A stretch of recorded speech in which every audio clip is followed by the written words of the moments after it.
The drugs that they give you to stop the meningitis and sepsis, unfortunately, it's a case of life over limb almost. And if you hadn't gone in, it would have been a very different story. Absolutely. I would have died. Yeah, Absolutely. I would have died at home. It's a death sentence.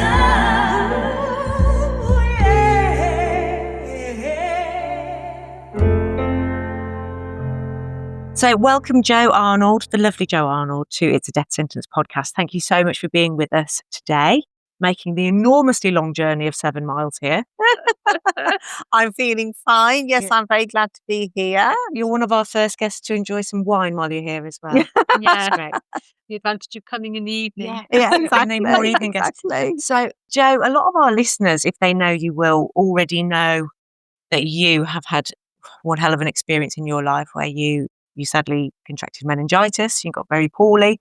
And whilst we want to talk to you about that and we want to know your story, it's not the focus for today for us. The focus today is to know how you felt about it and how that has made you perhaps reflective on your own life.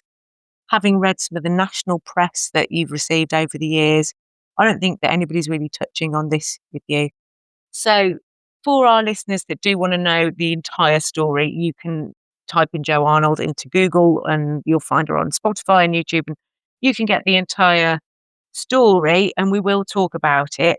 But as I've said, we are really interested in, our podcast is about death and dying and illness, and you are our first guest who actually has come close to that but is on the other side. So congratulations to you. So can you, in your own words, just give us a kind of synopsis of how that came to be? So I know when you and I have discussed this in the past, you know, I know you felt unwell. So let's start there. So you're 43 years old. Up until then, been fairly fit and healthy. Absolutely. Yeah. I was not ill before the event. And actually, I've not been ill since the event either. Yeah, I was 43. I went to school at my children's primary school. I was working there, took them to school, and during the course of the morning, I started to get this headache, and I felt like it always turned into a migraine. Stayed the day, went home, did all the usual tea and everything, had this migraine though, and then went to bed, and in the early hours of then the next morning, like the Tuesday morning, started to be sick, and I thought, well, that's why I had that headache. That, you know, that must be why. Then I rang school in the morning and said, oh, look, I'm not coming in. Got a sickness bug. And they said, oh, yes, somebody else has also got a sickness bug. So I thought, that's what it is. So exactly. And so that was on the Tuesday. And then the next day, the Wednesday, still having this sickness and diarrhea and this headache. Did sort of think that was a bit odd that I hadn't stopped being sick. Anyway, I said to Katie, my eldest, said, you have to bring grandma and tell her to come take you to school. And so I had 2 children. And anyway, my mum came and Lily went to school, who was 8 at the time. Katie and Lily were 8 and 11. Katie had just turned 11, Lily was 8. Yeah. So Lily went, and Katie wouldn't go, she wanted to stay with me. And so then I started to get a bit of photophobia, where the light affects you, but not anything major. Started to get a stiff neck, and I just felt like I had the worst case of flu. And I remember thinking to myself, these are the symptoms of meningitis, but at no point did I think, I've got it. Wow. I knew the symptoms for my children because as a mum, you're aware of those, meningitis, it's scary as a parent, so you know those symptoms, but at no point did I relate them to me, because you just sort of think you're invincible, don't you? So, I won't get it, And anyway, but luckily for me, my mum did suspect meningitis. And she rang the GP, and then they didn't. And I said, I'm saying to my mum, don't make a fuss, it's not even been 48 hours. And then she went into another room and she rang the ambulance, and the ambulance came. And I don't think there was anything really big, sort of like, saying to them that this was an emergency or this was meningitis. So they took me in, but they didn't take me on blue lights or anything like that. Got to Warwick, and they said, don't worry, we don't think it's meningitis. And if it is, it will just, it'll be viral. But luckily, they did say, we'll treat you for it anyway. So they did treat me for it. So they told you in one breath they didn't think it was Yeah. that, but treated you for it anyway. Yes. Like as a precaution. Okay. Yeah. I'm too unwell at this point to Give a damn. argue what it can, anything. So the only thing I remember was them trying to do a lumbar puncture because you have to stay really still, and they couldn't do it. I think I might have been too unwell by that point. Mm. And I've no real memory then until then the following morning. This is then going on to the Thursday morning. And I know now from my hospital note, at 8:30 in the morning, I remember looking down at my legs and I was covered in this mottled rash. And I remember thinking, gosh, that's not good. And then I was being wheeled somewhere. And I know now I was being wheeled to resus. And all I remember is not being able to breathe and absolutely panicking because obviously I had septicemia as well. I'd gone into septic shock, and it's attacking all your organs. And I remember thinking to myself, either they don't know I can't breathe and they need to help me, or they're doing something that's causing this to me. That's all I can think at the time. And I just remember there's this voice and I remember pleading to this nurse I think she was a nurse, that was by the side of me. And I remember seeing somebody at the bottom of the bed being quite irate, I think. I think he was a consultant. And then somebody at the back of my head just said, don't worry, you're going to go to sleep now. And that was the last I heard. And then they put me in a induced coma.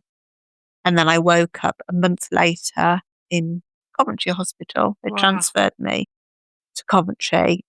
Yeah, so I was in intensive care for about 4 weeks. So Did you have any memory of that time when you were in a No. coma?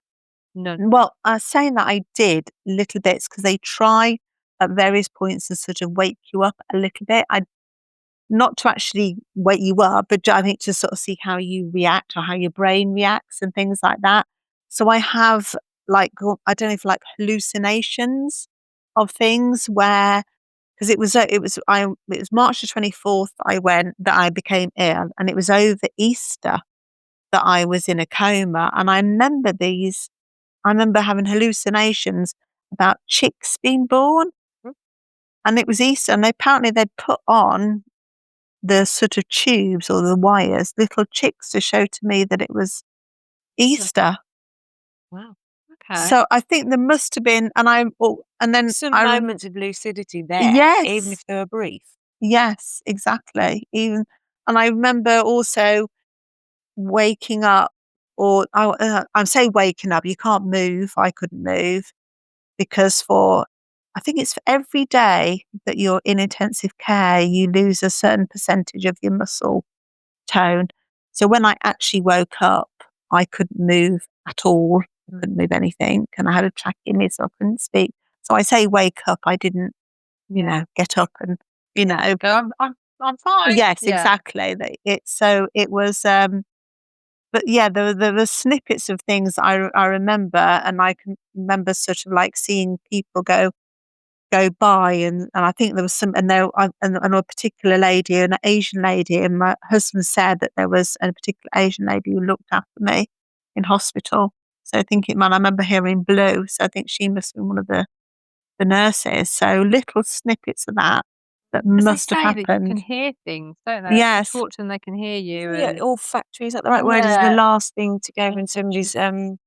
no. dying as well. I remember when Yes. Mum was on, they said, "Oh, keep talking." She Keep was sure talking, that yeah. Yes, that must be true, because definitely snippets of things I remember. So, Jo, let me just take you back. I didn't know this part of the story actually, that you were struggling to breathe and that you were taken to Yeah. resus at Warwick. So, Mm.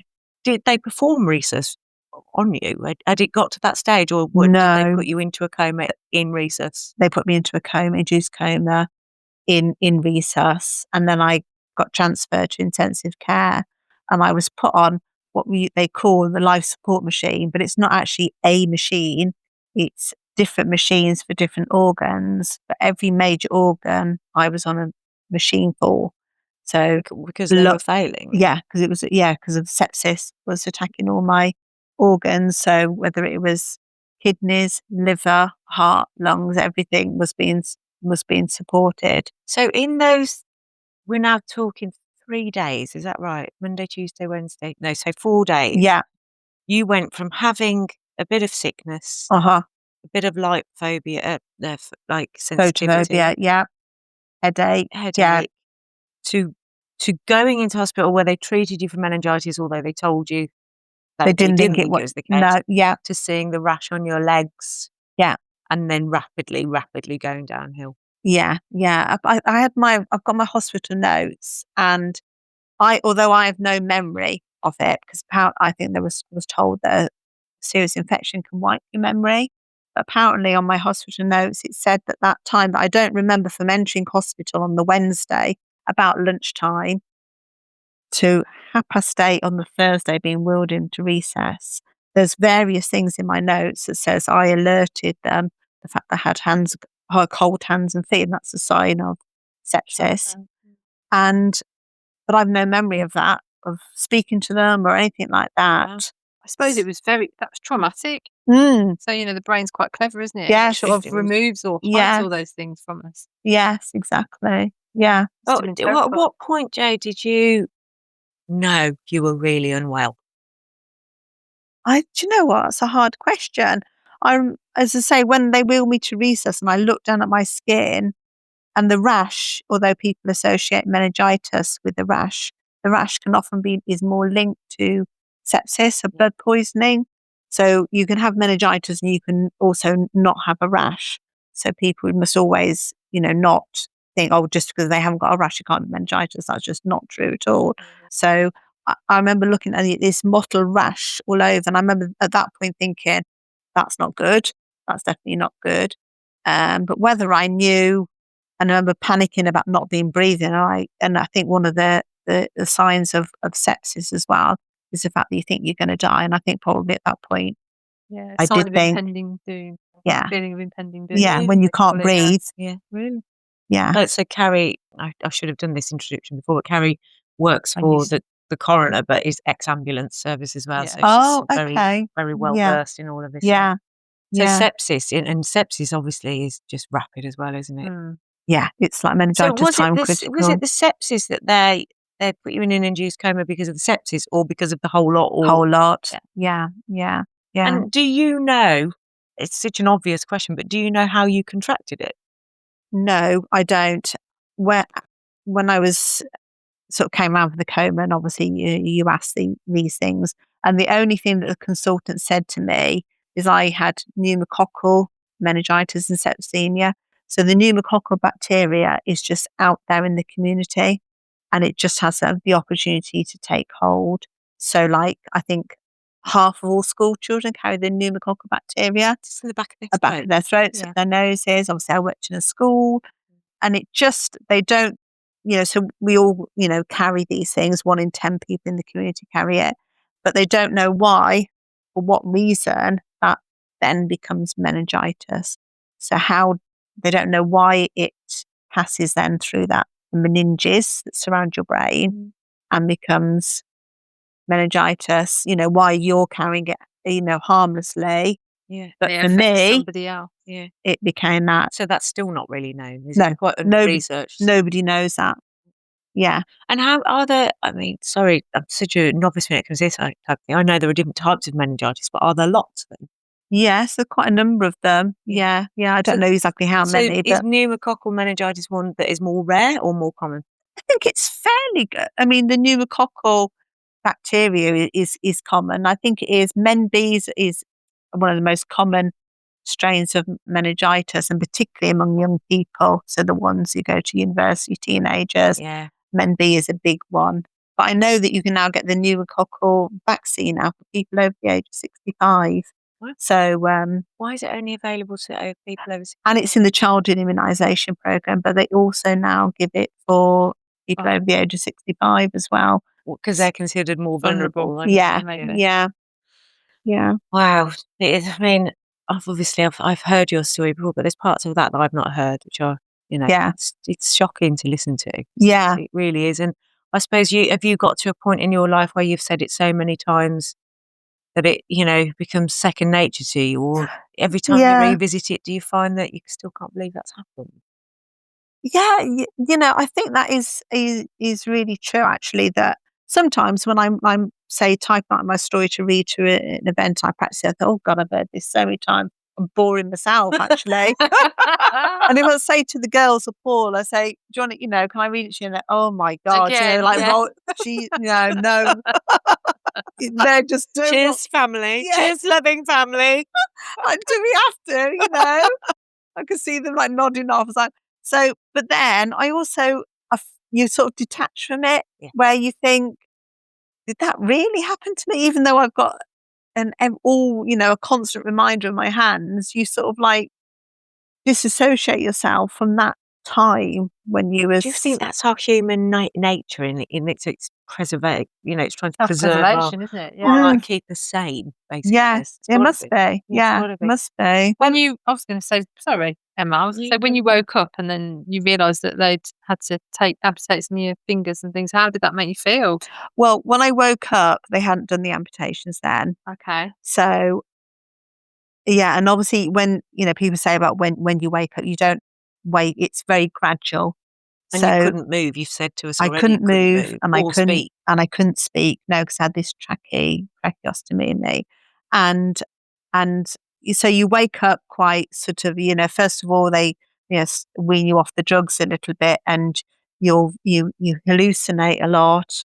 And actually the time then when they moved me out of intensive care into a high dependency ward unit was actually probably the worst time of my life because you're becoming more aware. So you're on less of this sort of sedation drugs, but I couldn't move, couldn't speak.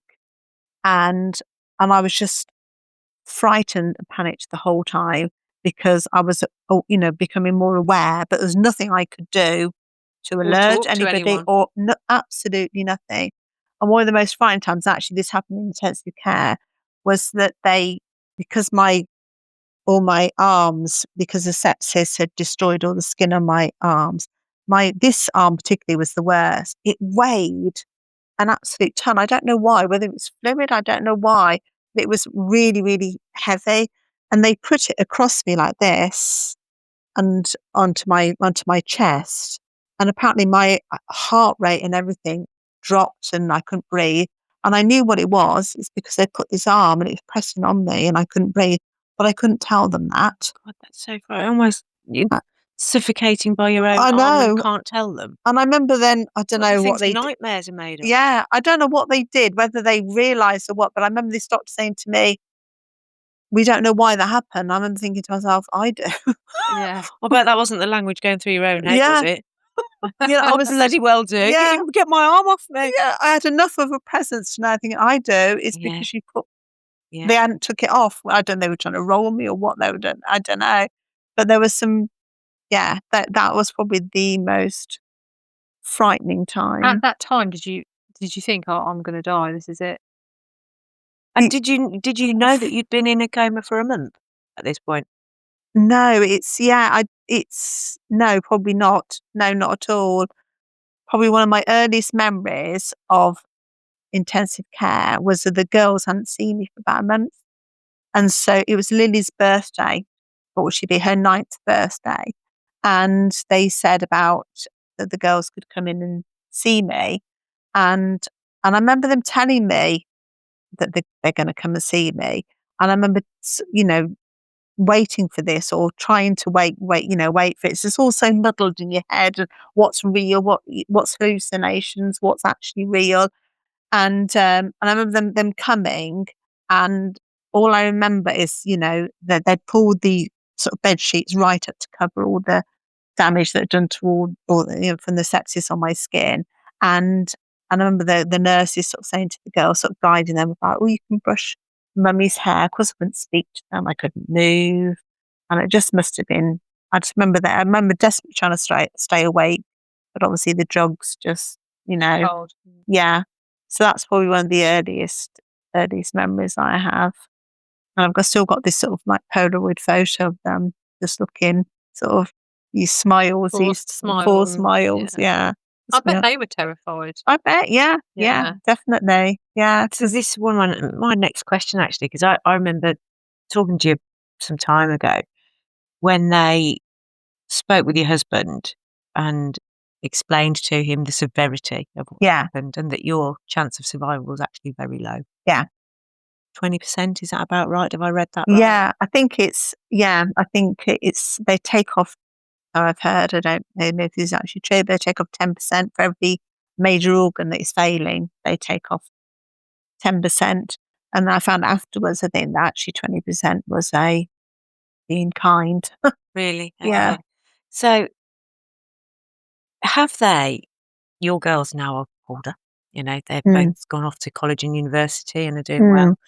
And your dear husband just plods along, doesn't he? Yeah. God love him.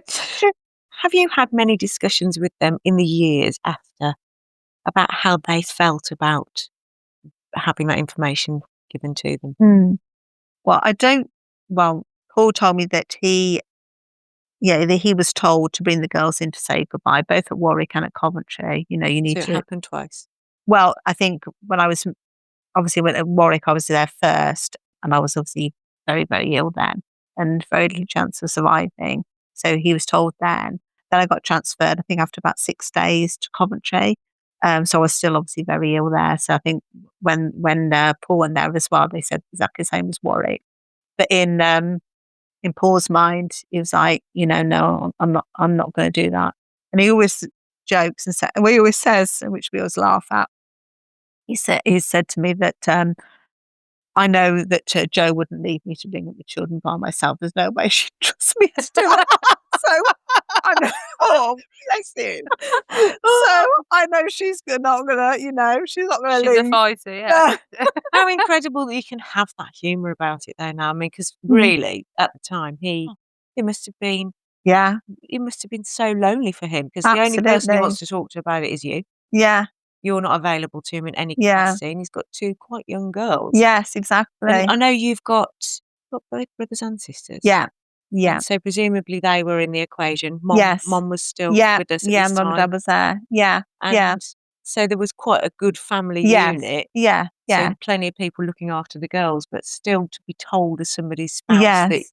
you need to prepare your young children for Yes. the Yeah. fact that their mom may not make it. Yeah. Exactly. Yeah. I think the girls, they saw Paul cry, which is not very often that your children see the dad cry, might see mum cry, but, so they remember that, definitely. And what about the girls? I mean, 9 and 11, I've said here, was it explained by medical staff to the children at any point? Did they ever sit with any counsellors or medical staff to explain the situation you were in, or was it all left to Paul to talk to them about it? Not to my knowledge was it ever explained to them by medical staff. Not to my, not that I'm aware of. I don't think so, no. But I mean, no, Paul just took the view that I was going to get better and that was it, so. So he did not have that conversation with your girls? No. He didn't do it? No. So I've got here, this is something I found in one of the newspapers. It was a tabloid paper. Doctors told devastated husband Paul, and this is what we were talking about earlier, this real kind of sensationalising things. And this is why we wanted to do this interview with you, about how you felt and how the children felt. A theatre supervisor at the Royal Shakespeare Company, that his wife only stood a 20% chance, which you've now told us actually was generous, of survival, and she was placed on kidney dialysis and a ventilator to keep her alive. Septicemia has caused her fingers and toes to go black, and in order to stop the condition becoming fatal, all of her toes and every finger apart from her half of her left thumb were amputated. I know that is the case, and I know that you've had to have several serious operations to maintain the integrity of the skin around your feet, didn't you? Yeah. I mean, it's slightly inaccurate, the fact that they had stopped the meningitis and the sepsis. And I later had amputations. Like I was saying to you, they didn't. So at what point did that come then? Yeah, they didn't have to amputate when I was in a coma or anything like that. They had, cured the meningitis. As a result of. Yes, yeah, but it's a bit sort of the drugs that they give you to stop the meningitis and sepsis. Unfortunately, it's a case of life over limb almost, Mm. where it stops the blood supply to your extremities. And so that's what causes, obviously the tissues to Keeping all dry. your major ones Yes. going, and these are not important. No, why. exactly. Right, okay. Yeah. So the body cleverly Yeah. Directs it to where it it's needs to be. yeah. Yeah, for survival. Yeah. And then it was, I think it was round about the June. So I was on a ward then, and that they decided to amputate both feet and my left hand. And they wanted to leave the right one to, it sounds horrible, to come off naturally. So because they wanted to preserve as much of the fingers Yes, they could. as they could. Right. And so the best way of doing that is to lead them to come Just off drop off. Yeah, and naturally. obviously then it will heal better. Yes, yeah. And is that Natural what they healing. did? That's what they want. That's what they decided to do. It isn't what happened, but yeah, that's what they decided to do. So Can I ask you at this point, because I know we're talking facts, how did it make you feel? So I remember, because I would often try and think like the first time that I knew that I was going to lose my fingers and my toes. And I remember, I think this is when I was in the high dependency. It's obviously when you're intensive care, you don't really remember very much. And I remember them coming to and saying to me about losing fingers and toes. And I remember saying to myself, thinking to myself, well, that's not so bad. It's only a few fingers and toes. That's not so bad. It's not a big deal. But obviously, you don't realise at the time the impact that it's going to have on you. And I'm thinking, oh, that's not a big deal. What's a few fingers and toes, not a big deal. All I remember at the time was worrying about whether I was going to walk again, because obviously I said to you about losing all your muscle tone. So I was just lying in this bed, not being able to move. And they couldn't really say 100% whether I'd walk again, because it sort of depended on you. And I think they was worried about my feet as well. If you're not sort of, sitting up, and you can get something called foot drop. I don't know if you've heard of it. Yeah. And once you get that, it's very hard to get the muscles Yeah. back in your feet for you to be able to walk. Wow. So they made these special boots, which basically put my feet in an upright position. So you had to sleep in it. So you had to, in a whole sort of boot type thing, like when you've broken your ankle and you've got a hole. Yeah. And you had to stop my feet from doing that. Okay. You would never get it back. So that was actually my biggest concern at the time, Was the walking? was being able, over will I ever be able to walk? Yeah. Sort of, took over from a few fingers and toes in my Well, head. I could imagine, deal with because that. you also at the time you're not even moving. Yeah. So your priority, your brain is going, well, let's get moving. Let's not worry. Exactly. I mean, worry it's about bit the sweating minor the things. smaller It's- things, is it? yeah. Yeah, exactly. Yeah. Jo, did you ever have any counselling about losing your fingers and toes? Were you Yeah. offered- yeah. I did. So when I was in hospital, and I used to have a lot of panic attacks, like when I was in high dependency, and they did send a counsellor to me, but it was just too soon, and I just didn't get on with it at all. And she tried to do this sort of rapid eye movement, but actually just made me feel sick. Yeah. And I Especially think, after being So unwell. stationary. yes, Yeah. Quite an unusual yeah. practice to do for you. I don't know. It's, obviously meningitis is a brain infection, so whether my brain was just not able to cope with it, but also, I was still right in the thick of it, of the trauma. I hadn't come out of it or getting better. I was right in the thick of it. And I can picture this woman now coming towards my bed, and as soon as I'd see her, I think my blood pressure used to go up.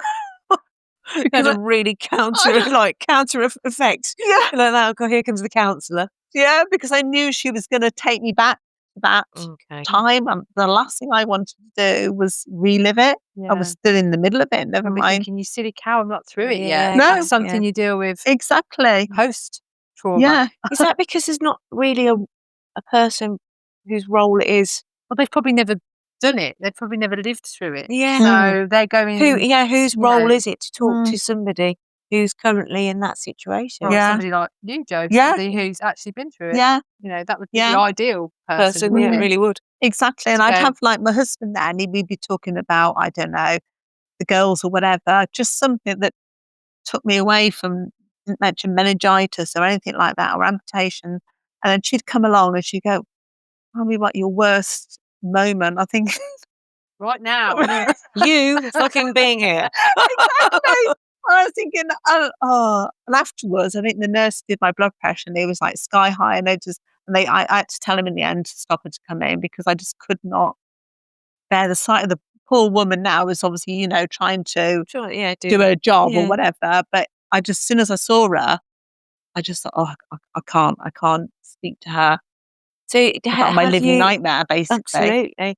Have you gone down that route again since? Yes, I have. And has it been more successful? Yes, Yeah. absolutely. Because after trauma, you need a certain amount of time to pass. And it's different for everyone. For some people, it's 6 weeks. For some people, it's 6 years. Yes, exactly. It's really, really different Yeah. for each person. So, Yeah. So for you, did you leave it quite a long amount of time? Mine was about 2 years. Yeah. And basically, when I came out of hospital and I came home, all I was sort of concentrated on was getting better. And then when my sort of progress plateaued, I thought, well, this I think is as good as I'm going to get now. You start to then sort of look back and reflect and think, what the hell did happen those last 2 years? What happened? And so then I contacted Meningitis Now and they paid for a counsellor for me for about 12 sessions. And it was really good because it just helped you put a timeline of events. Of, well, this happened and this happened. And so you got it into your head of what actually happened. And also it made me also relate to things that were happening now that obviously were linked to then. So, for instance, my eldest daughter, she'd gone to the high school, to secondary school. She really struggled with settling in and, and she just sort of like linked sort of my feelings and her feelings to what had happened. And it was really good to sort of make sense of that, but the impact of what happened. Has had on her. Exactly. Yeah, exactly.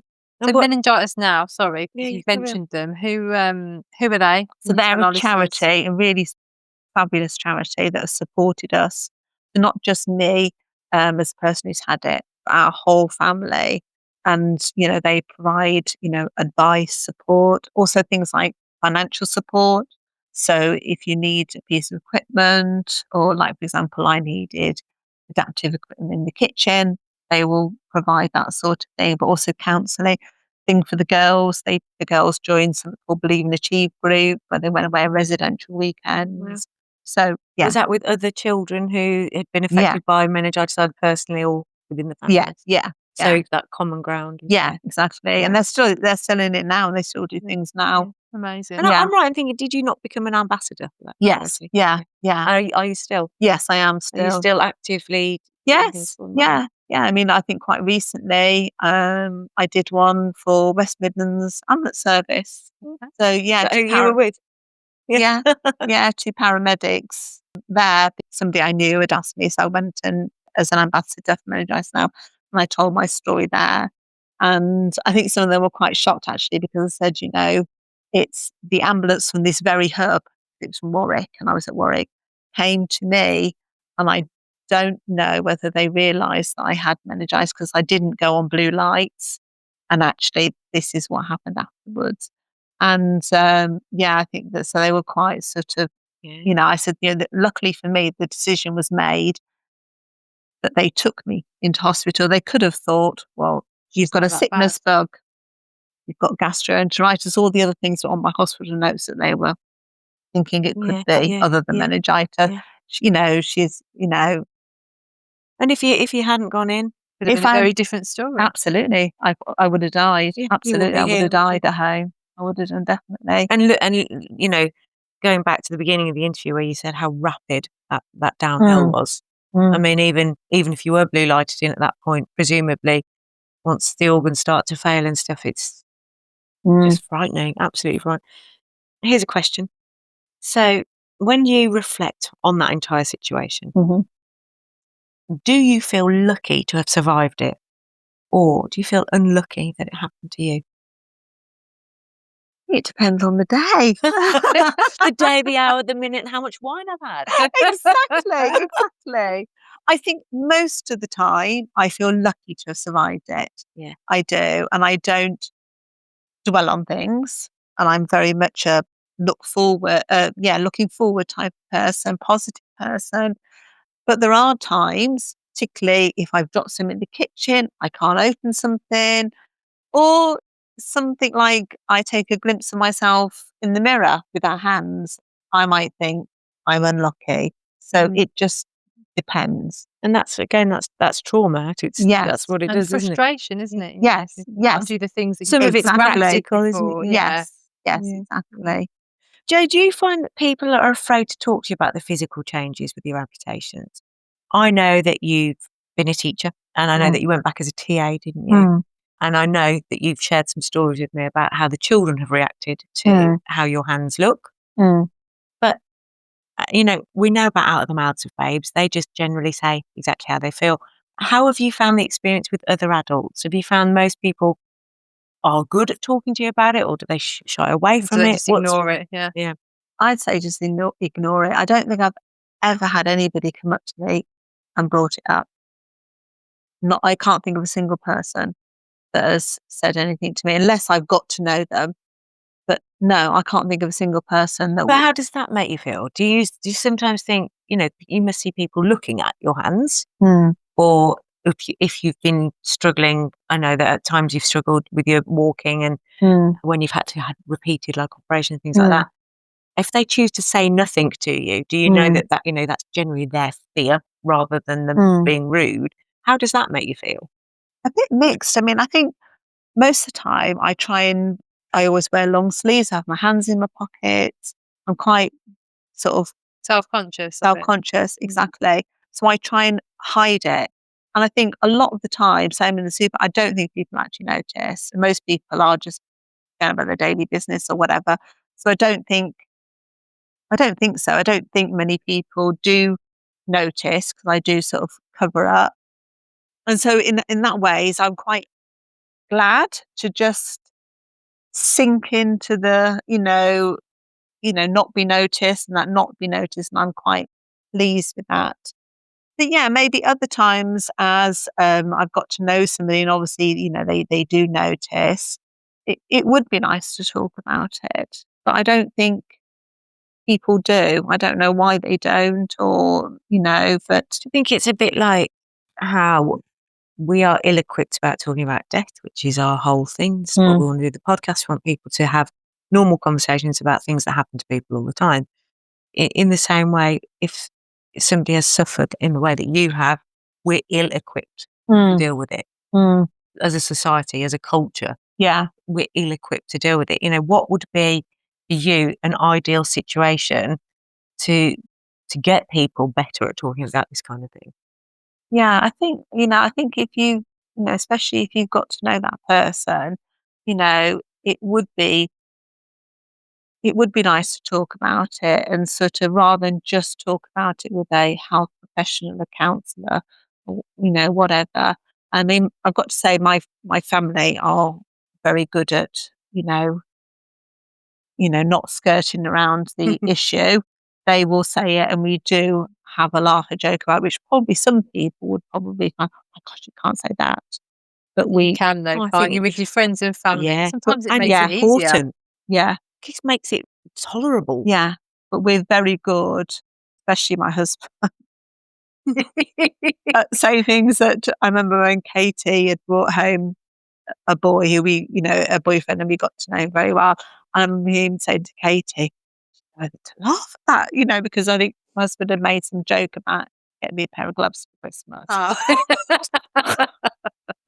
And I think he was like a bit, Should I laugh or Yeah. not? yes, Yeah. exactly. How are you going to take it? That's probably what he was Exactly. looking Well, it's a for. kindness, I suppose, from his point of view, isn't it? He Yeah. didn't know whether Yes. it was appropriate or not. Yes, But exactly. So I think in good on our, Paul there, nice joke. yes, Yeah. Lovely. yeah, How charming. in our group of four, we very much are like that, and I take it as a joke and we just laugh, just laugh about it.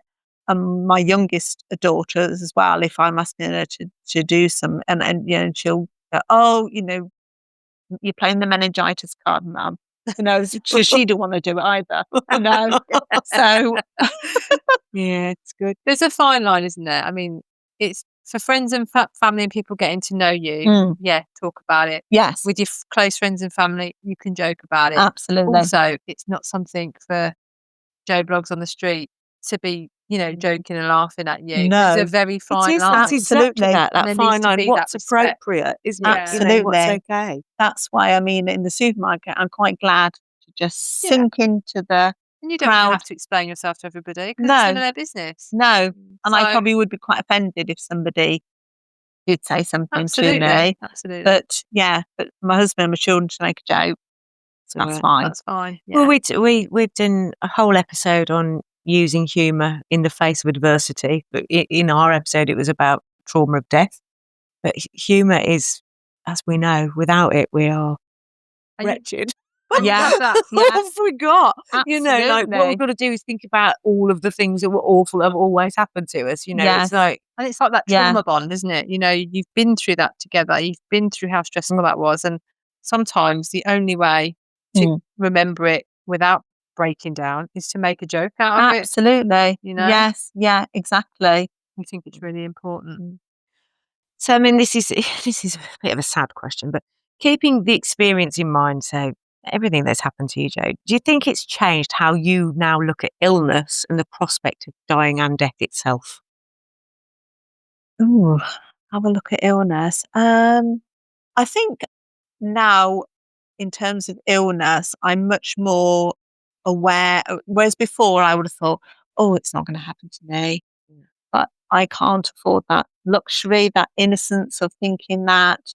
So, if my children are ill, for instance, I'm very much, I go to sleep and I know that they've got a headache or feeling sick. I'll set my alarm. You go to that bad place, don't Yes, you? exactly. Yeah. Every couple of hours to go and check on them. Because also, in my role as ambassador, I've heard so many stories where, they've felt ill, gone to bed, and then, they've not been there in the morning, and it's so, it sort of takes away that naive, that sort of innocence, really, that you are much more aware that, the worst thing can happen. And Life does. is fragile. Yes, Yeah. exactly. Yeah. So, but also then equally on the reverse of that, it makes me not worry about things. Sort of the worst has happened to me.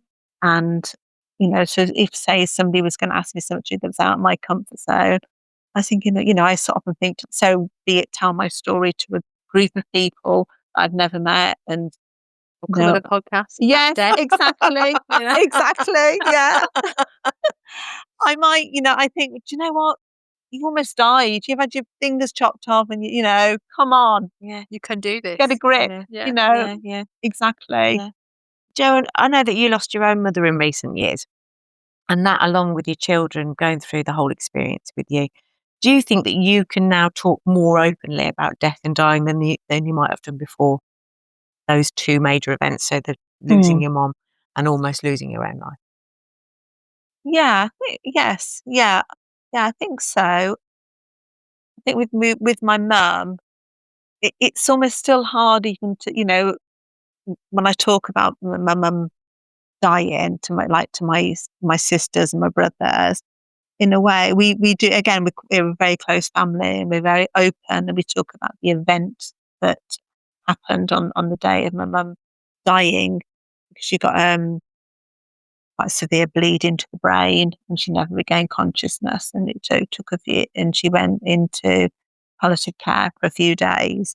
And so I look back now and I was very glad to have had that time with my mum, because she got took into Warwick Hospital, and then they said, there was nothing that they could do, and it was, just put on palliative care for about, I think they thought it was only going to be about 24 hours, but because my mum's organs were so strong, she actually lasted for about 4 days.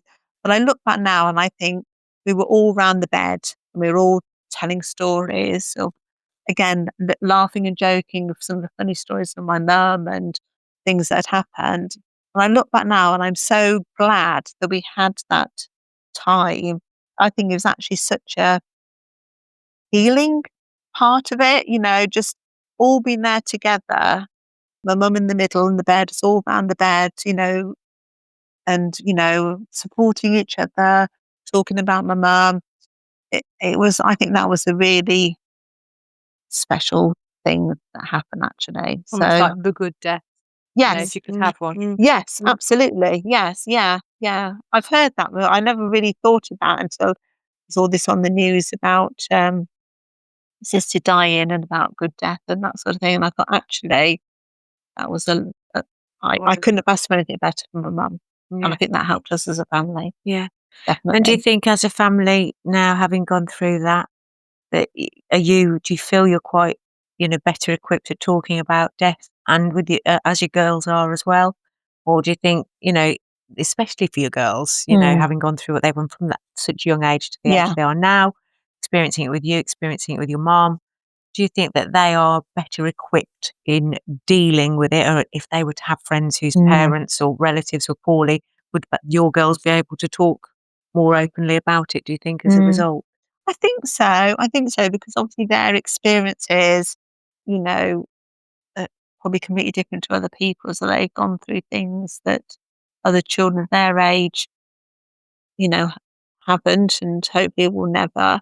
And we've had to talk about things and, we've been very open and close as a family to discuss these things. I think that, that they would be able to come to us and talk about it. And they know that we would talk about anything really, and that nothing would be off the table really. Are you religious, Jo, at all? I wouldn't say I'm religious, but I went to Sunday school when I was a child growing up. My gran went to church and I've been christened. My children went to a C of E school and I really wanted them to go to a C of E school. But I like to think there's something there. I feel like I have a faith. Yeah, whatever that may be. Yes, Yeah. exactly. Yeah, I like to think that there's something bigger and better than us. Do you think then what happens after we die? Have you got any ideas on that? Do you think we go to like heaven maybe? The only thing, when I was in hospital and I was moved to, what do you call it? One-off intensive care. I'm on my head now, so menopause for you. Join the club. It's like a step down from intensive care. I've already said the name for it once. Yeah, and you I did, can't and I've think of that. forgotten it as well. Yeah, so Dreadful, three of us. Yeah. Yeah. Anyway, when I was there and I was worrying about not being able to walk, and most of my fears, obviously, they'd happen at night, and I can picture myself now lying in this bed, and this nurse, and I was like crying. And this nurse came to me, and she said to me, whether she should have said this or not, because it's obviously her own opinion and belief. She said to me, "I believe that God only gives us what we think we can cope with." And she said to me, "So if you don't think you might be able to cope with being able to walk, you'll be able to walk." And I remember it gave me such comfort at that point. So I'm I've heard thinking, that saying before. yes, God only gives us what we can handle. yes. Yeah. And I'm thinking, well, I can't handle not. That was all I was at that moment. All I wanted to be able to do was to walk. And I'm thinking, right, yeah. She said to me one day, she said, "I'm going to see you walking around Stratford with your girls." Oh. And that to me, that Did really, you ever see her again? no, not since I left. No, yeah, but I always remember that. Yeah. Interesting. Mm, It's fascinating, isn't yeah. it? So you wouldn't necessarily say you believe in the kind of traditional imagery of heaven and hell, but you do believe in a something. Yes, in a something. Yeah. Yeah. And I think at times like that in your darkest hour, that to me helped me. Faith gets you through. Yeah, Yeah, absolutely. absolutely. Something to cling on to that I've hope. Yeah. Well, do you have a will in place? No. Yeah. Come on, Okay. Jo. No, come on. Yeah. Never thought of doing one. Do you know, I should do. Everybody says that. Yeah, exactly. I would Feel say of good. the near to 40 interviews or sessions we've done now, there's very few people who've actually people done just it. haven't got one. No, But it's so important, get one. I know. And yet with my mum and my dad, that's on your mind and, getting that in place for them. Yeah. But you don't think of that as the We age never you're at. think it's going to be us, do Right. we? We That's don't. the We problem. don't. Have you ever thought about your own funeral? Have you ever thought about what you might want that to look like? Would you want to be buried, cremated? I have in the past, just sort of, at snippets of time. And I remember when I was younger, my gran was buried, and going to her grave. And when my gran was alive, we'd go to see my granddad's grave, and we used to go there as children at the cemetery. And actually, our back garden looks over to the cemetery. We can see the cemetery from here, and we used to go quite regularly. And I'm thinking, I want to be buried, because that's That what was I the know. That's what norm, happens. Yeah. And I remember thinking, oh, I wouldn't want to be cremated and burnt. That sounds horrible. Oh, God, no, how awful. But actually, when my mum died, she was cremated. So it did make me think, maybe cremation actually. And a lot of these things, like, sounds awful, but it's based on the cost of things. Oh my word, yeah. And Yeah. it's a phenomenal difference Yeah, between a burial exactly. and cremation. Absolutely. Yeah. And, bless her, Isn't my that a mum. lot of the time down to space, isn't it? Didn't you hear that Mm. very recently? Yeah. And mum didn't have any money left in any will or anything like that. I think, she had which is quite sad in itself. You think she's left this earth, and her worldly possessions amount to, I don't know what it was, £90 in a bank account or something, So I think, for us, it came down to cost, but it did make me think then actually maybe cremation, So I wouldn't say I think a lot about it, but it's at certain points in time where I Yeah. think, Yeah. I think cremation is definitely more fashionable now, isn't it? Yes, As in, like, it's more efficient it seems as well, more isn't it? efficient. Yeah. You can be mobile. You can go wherever you want. Yeah. You're not stuck to one Well, place. I And a also- lot of there's people don't that- go to graves anymore. Yeah. Yeah. Our generation, maybe. A lot of people who aren't religious as well. There's not Yeah, really this so kind it's- of church burial thing Yeah. going on. Yeah. Yeah. Although these natural burials seem to be becoming more popular, don't they? Yeah. Yeah. In non-religious spaces. Mm.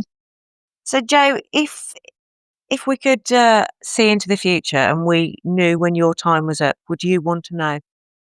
No, I would not, because also I worry about my mum had dementia. She had Alzheimer's. My gran did. All her sisters did. My dad has also now got dementia. I worry about myself having dementia, and like with the menopause, and it gives you brain And then fog. you forget. Yeah. And I Yeah. think, oh my God, I that's think, it. where am I and who am I? Yeah. Mm. And I suddenly panic. Mm. And so I do worry about that's what's ahead for me.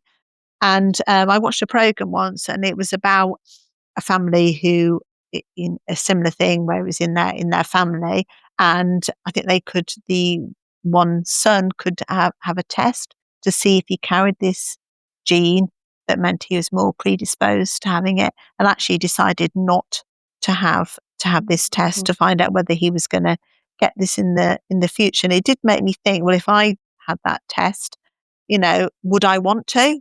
And actually, no. Would it tell you much you don't already know if it's in Yeah. the family anyway? Yes. Unless it's been developed in a way that's, categorically yes or no. Yes. I mean, it's just an added stress that may Yeah. or may not happen. Yes, exactly. Yeah. So no, I don't think I would. And with that in mind, is there anything in your life that you would still really like to see, do, or achieve? Always wanted to go to New York. Hey. Always. So that will writing kit, Paul, is now out of the question, and it's a New York trip instead. Yeah. Yeah, okay. Well, thank you so much for coming to talk to us today and being so open and Yeah. honest. It's been lovely to meet you and find out Yeah. your story.